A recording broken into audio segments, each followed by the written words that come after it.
Good morning, students. Welcome to the science class. So, we'll continue the next topic of chapter 16, practical applications of electroplating. So, we have to discuss the last day, the electroplating. So, we'll go to discuss now the practical applications of electroplating. The first practical application of electroplating that is used to improve alter appearance.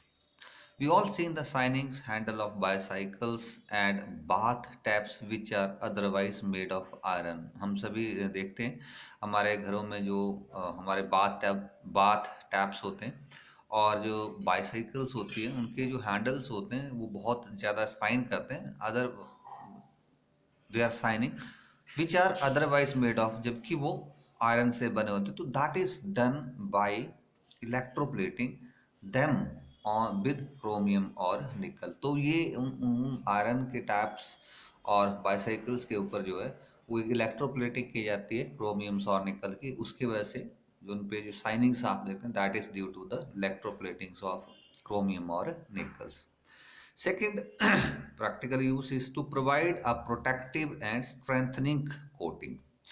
ये electroplating provide करता है protective और एक strengthening coating जो है protection भी देता है।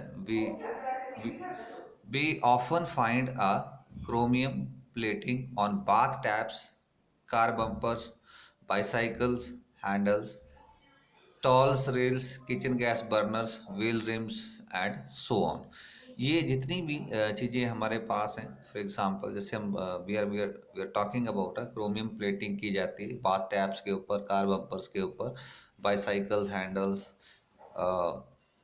Toll rails, kitchen gas burner, wheel rims, so on. The chromium deposit not, जो क्रोमियम है जिसके ऊपर इलेक्ट्रोप्लेटिंग की जाती है क्रोमियम की, ये it's provide a shiny appearance but also, एक तो ये शाइनी अपीयरेंस प्रोवाइड करता है और साथ में ये हेल्प करता है, अवॉइड करता है कोरेजन को and effect of wear and tear of the scratch, और बियर ऑफ टीयर के स्क्रैच से भी ये इन चीज़ों को सेव करता है। Some coatings also help in increase the strength of the metal base, और जो कोटिंग होती है वो इंक्रीज करती है किसी भी मेटल के बेस को, की स्ट्रेंथ को इंक्रीज करती है। So the third is to minimise the cost.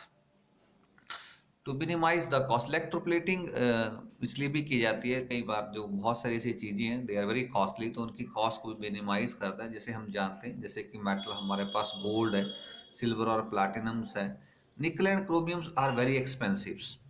ये सारी मेटल्स बहुत एक्सपेंसिव है। It would not be economically to make whole object, तो जितने सारे ऑब्जेक्ट्स हम बनाते हैं वो इट्स नॉट पॉसिबल कि हम इससे बनाएं। So the object article is made from the less expensive metals, तो इन आर्टिकल्स को, जो आर्टिकल्स हम बनाते हैं उनको लेस एक्सपेंसिव मेटल से बनाते हैं और उनके ऊपर जो है वो इलेक्ट्रोप्लेटिंग कर दी जाती है इन इन मेटल्स की। फॉर एग्जाम्पल जैसे हम बात करें आर्टिफिशियल ज्वेलरी, हम देखते हैं electroplating of gold, silver and less expensive metals.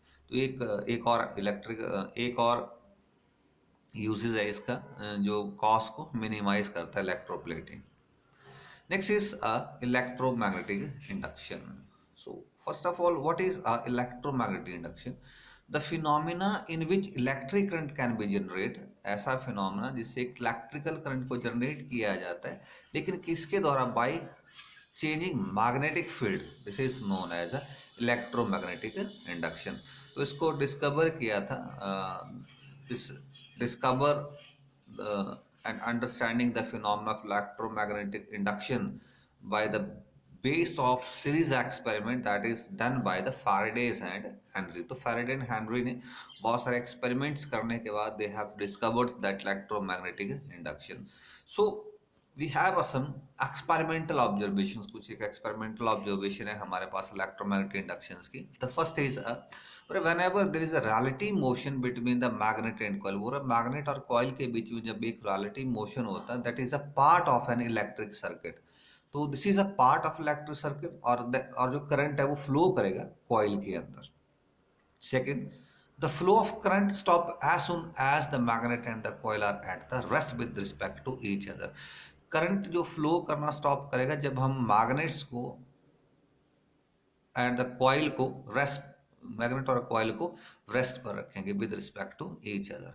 और जितना ज़्यादा faster the relative motion between the magnet, जितना ज़्यादा मोशन मैग्नेट के बीच में होगा एंड द कॉइल के बीच में, उतना ही ज़्यादा करंट जो है वो फ्लो करेगा कॉइल के अंदर। And the next is the direction of current obtained by moving a magnet. जो करंट की डायरेक्शन है वो ऑब्टेन्ड होगा moving the magnet away from the coil in the opposite direction when the magnet is move toward the coil. So these are the some experimental observation of electromagnetic induction, and this is all about the chapter. So we have to finish the chapter. We'll discuss the next day. The We have to discuss the next day the assignments of that chapter. Thank you.